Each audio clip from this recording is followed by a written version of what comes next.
Alright everybody, this is Cousin T, Sunday watch list for November 28th. So I'm going to be traveling this week. I'll be in Texas from Tuesday up until about Sunday, Monday. So hitting the road here, which means I won't be looking at charts too much, which I'm okay with, being that my focus right now is pretty much on bigger picture swing trades with the focus on weekly squeezes. But with that being said, obviously interesting week for the market last week. And remember, I'm going to completely ignore whatever's going on in the news and just focus on structure. So, quick look here at the futures. S&P 500 up about 0.7%. QQQ up just about the same. Structurally, no problems here with the Qs. They continue to look really good. Structurally, the small cap definitely looking a bit more suspect. They're up about 1% and change here. And the YM, the Dow futures, which again structurally a bit sloppy here, up about 0.5%. So, if we jump sector to sector, you look at a daily chart in energy, sloppy at best. You're under your 50, you have no stacked EMAs. Check out a daily chart of the financials, again sloppy at best. Under the 50, no stacked EMAs. Communications look really just looks really crappy here. Under the 50, no stacked EMAs, but then you have the Qs. And the Qs are in a daily squeeze at the 21 EMA with stacked EMAs and green 10x bars. So as in terms of structure, you still have really good looking structure here in the Qs, which for me is pretty much all the reason that I need to keep on focusing on the Qs here. So let me just do this real quick. That way we don't got to keep scrolling. But the Qs look awesome. Then you look at the semiconductors. SMH looks really good here. The home builders, ITB, I'd love to buy the next daily squeeze at the 21 EMA for ITB. So what I'm trying to say is, regardless of news and some volatility, there's definitely some good looking structure out there. And I think when we get this volatility in the market, assuming the market didn't put in a top, and assuming we don't go into a downtrend, you get these 2 to 3 to 4 to, whatever amount of days of volatility and selling pressure. You're looking for things like this, in my opinion. As long as we're in an uptrend, I think the easier trade versus trying to short the market is to look for something like the home builders. Really good trend pulling back to the 21 EMA, because now you can take some action. I think obviously you're going to look at the semiconductors. Really good uptrend. I think a lot of folks probably like it a week ago at 3/8 AR. You should like it back here at the 21 EMA. But then my favorite as of right now has got to be the Qs. With this daily squeeze, then we think in terms of Apple.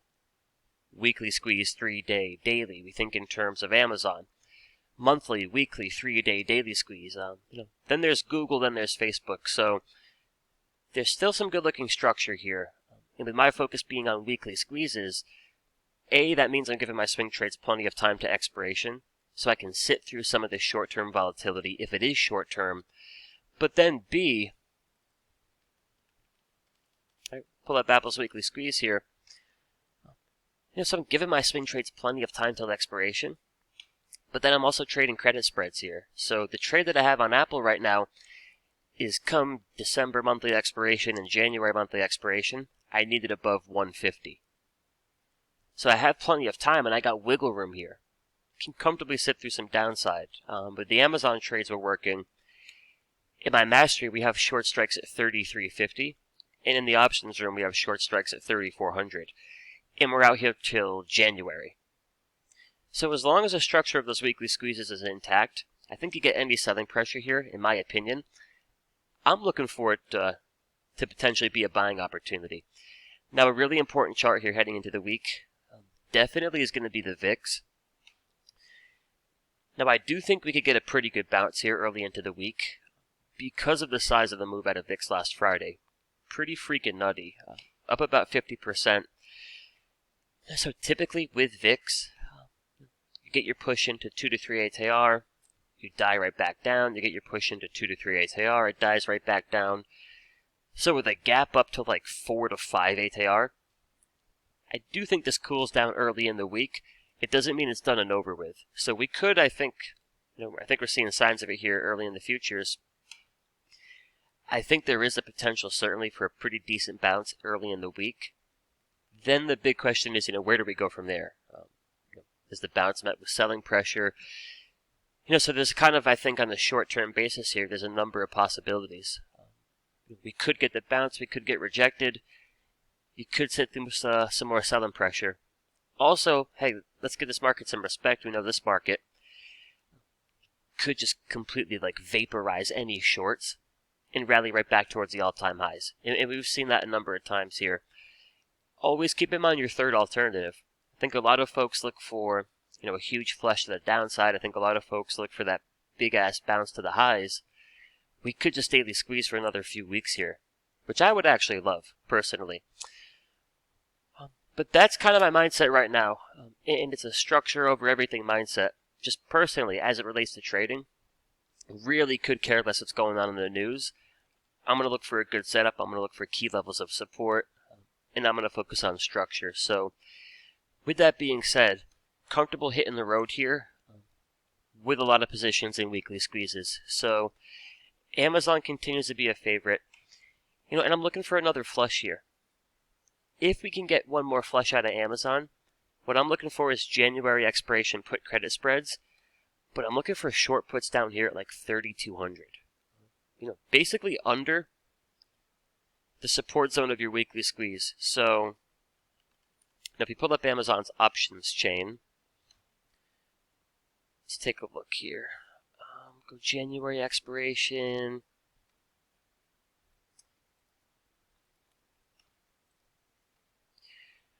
Right, so,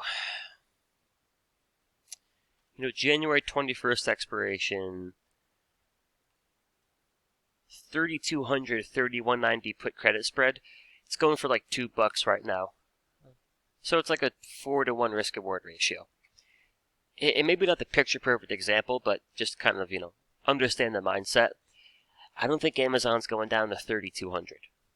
In other words, I don't think this weekly squeeze is going to fire short. So what I'm looking for here is a little bit of selling pressure in the short term that's going to spike the implied volatility on the put side, bring in a bunch of chunky premium to those 3,200 puts, and then you should have this little window of opportunity where that credit spread down at 3,200. High probability, mind you, but you got that window of opportunity where that spread that you could typically get for a 4-to-1 risk-reward ratio, you might be able to come in there and grab that for a 2-to-1 risk-reward ratio. So that really is the timing component with trading credit spreads. Netflix here is a pretty good example. So, in my mastery right now, which is really something I'm trying to, work on in the mastery as far as, teaching this component of selling spreads. Right now we have a put credit spread that expires in a few weeks with short strikes down here at 620. So we're pretty much under every major level of support. We're under the 8, we're under the 21, under the 50. We're down here at minus 3 ATR. And we got a 2-to-1 risk-reward ratio. Reason being is we sold that spread into the flush. You can't do it up here. Think in terms of options pricing. You're trading up here at 3 ATR after you've rallied for 2 weeks straight. Your calls are just crazy expensive. They're crazy inflated. And your puts have gotten smoked. So if you're up here in La La Land trying to sell a put credit spread, you got no premium to work with. You got no premium to work with, so you get that flush instead. As long as that flush doesn't change the structure of the trend, there's your window of opportunity. You get 2 days of selling pressure here. All of a sudden, those 620 puts, they're spiking in premium in a pretty big fashion. That's ideally when you try to sell that put credit spread, because then when the stock just kind of finds support and holds up, implied volatility collapses, you're collecting a good chunk of your max profit pretty quickly. So we haven't caught in anything here in the form of a directional move, meaning Netflix is pretty much trading exactly where it was when we took our entry a few weeks ago, but we're sitting on 50, 60+% of max profit because we sold those 620 puts in our spread. As the implied volatility is spiking, as they're gaining premium. So I kind of like to use the analogy of a balloon. As Netflix is pulling back here, your 620 puts, they're getting all kinds of inflated. That's when I want to sell the spread. Because then if the good uptrend continues to be a good uptrend and you find support, implied volatility collapses, premium dies down, all that air is getting sucked right back out, ideally into our account. So take that mindset, and you're not trying to sell your put credit spread on Amazon up here. You're trying to do it last Friday into the flush, because now you got some good premium to work with. So I think in the event you get a bit more downside in a name like Amazon, you have a quadruple squeeze here. Good structure. You're looking for that window of opportunity. I think you're looking for that also in Apple. So in the event Apple flushes to, say, the 21 EMA here, you got 2 days of pretty good selling pressure. So those 150, those 145 puts that expire in January, all of a sudden they got some good premium. But all the premium's going to get tossed out the window there if this bullish trend continues. So you take that shorter term selling pressure to sell a spread with a good risk reward deep out the money, getting positioned here for the move into 170, 175 that I do think the weekly squeeze is capable of. So I think you look for a flush on Apple, and then another good looking spot here has got to be Google, which you got a pretty good flush here. So on the put side of things for Google, there's some pretty good premium coming in. And while I do think we're going to bounce here early this week, in the event we don't, say instead, you get a bit more downside here in Google, say to your weekly 21 EMA, to me that's a window of opportunity. You got in a good 4 or 5 days of steady selling pressure. In other words, a good 4 or 5 days where those 2650, those 2600, those deep out the money puts, they're gaining some serious premium. That's when I want to jump in and lock in a really good risk reward, because then as soon as the weekly squeeze and the 3-day and the daily take you into 3200 like I currently think they're capable of, you're collecting quick premium. It's a pretty quick paycheck. So for me right now, that's going to continue to be the mindset. A major focus on good, strong uptrends. So Apple, Google, Amazon, Tesla, Netflix, they all fit the bill there. So a focus on uptrends, a focus on squeezes. So for Google, there is a weekly squeeze. So this will be week number 2 of that printing. There's the beautiful 3-day squeeze, which dip to the 21. You gotta like that. I like it. And you have the daily squeeze. Then there's Apple. Daily squeeze already fired here. 3-day squeeze is currently firing. Weekly squeeze still locked and loaded. And then with Amazon, it's a quadruple squeezer here. You have your monthly squeeze, you have your weekly. The weekly could come all the way into like 3,300. I still like it. And you have your 3-day, which looks awesome. And the daily is already fired, quite frankly. I think you get a brand new daily squeeze here. So simple mindset. I'm focusing on stocks in uptrends. As the market is still in an uptrend, I'm focusing on stocks in uptrends of squeezes. So there's that moment in time where we're building up energy for potentially a pretty solid-ass move. And I'm trying to sell premium into the selling pressure, where I can work a good risk reward. And then one more name for you here is Tesla. So keep in mind right now, Tesla has a big average true range. So in other words, normal behavior for Tesla right now, to be up or down any given day, 4 or 5%. So we're down 3% there on Friday. This was like half of an average true range move. Meaning it could have been down like 6% on the day. It's still normal action there. So on things like Tesla, I think you focus on structure with the realization that as long as we're trading between +1 and -1 ATR from the 21 EMA, it's just kind of consolidation. It's the buildup of energy. The thing here with Tesla is you make such an explosive move from 800 to 1200 plus, average true range move is going through the roof. So keep that in mind. Tesla could be up 4 or 5% tomorrow. It's actually kind of meaningless. You're still in consolidation mode. But as long as we're in consolidation mode here, I like the structure. So we have a few positions here. Let's see what we're rocking with. A couple weeks left till expiration on these, actually. So December 17th expiration. Now in my mastery, We're down here at 10.20 and 10.10. So again, we're pretty deep out the money. We're down here at 10.20, so pretty much minus 1/8 AR. Locking in a good risk reward there. So we got that.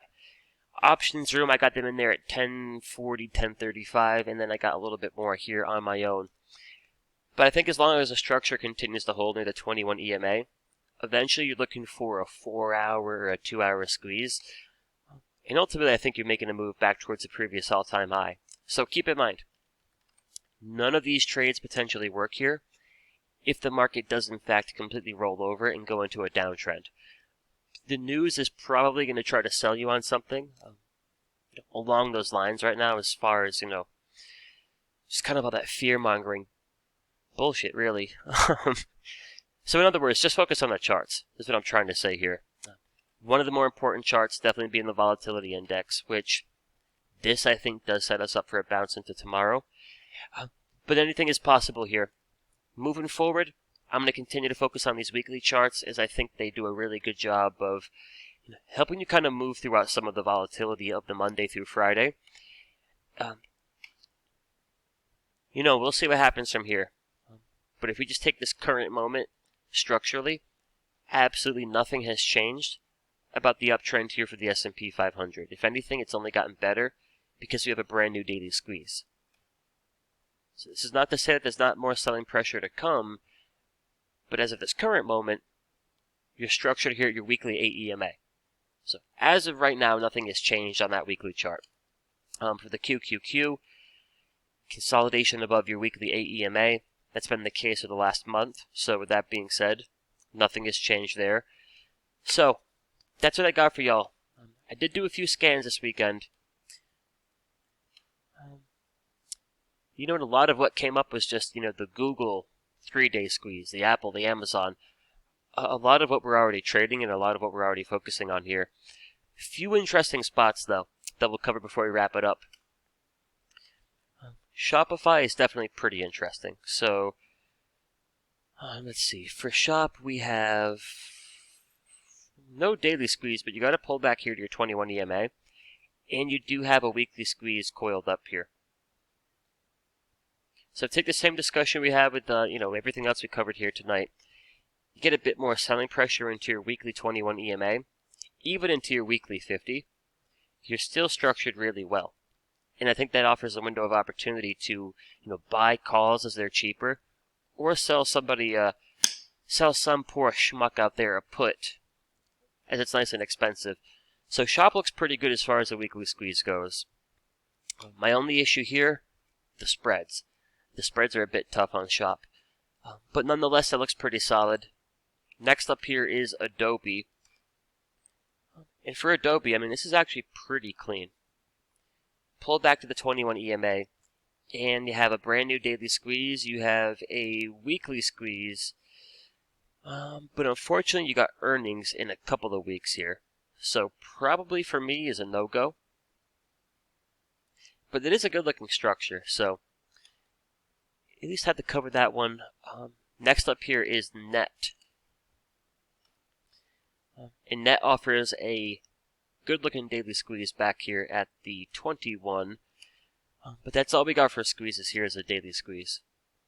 It's a good-looking one, though. Pretty solid. Pretty solid. And then we'll finish it up here with some Facebook. Some book face.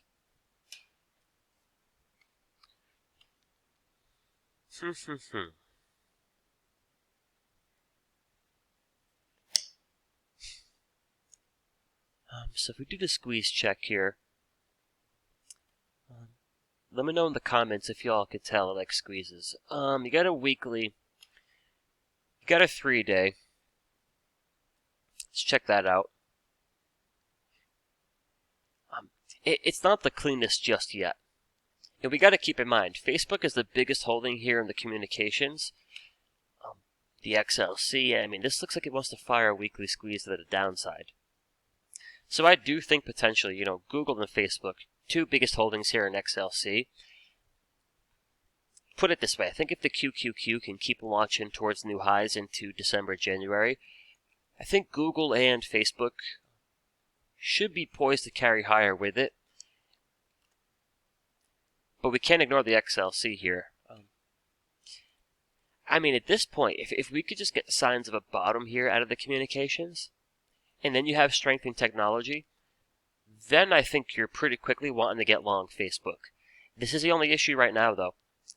It's the most heavily weighted stock in that dumpster fire known as the communications. So with that being said, weekly squeeze with the histogram is still negative, under the 21, and we don't have stacked EMAs.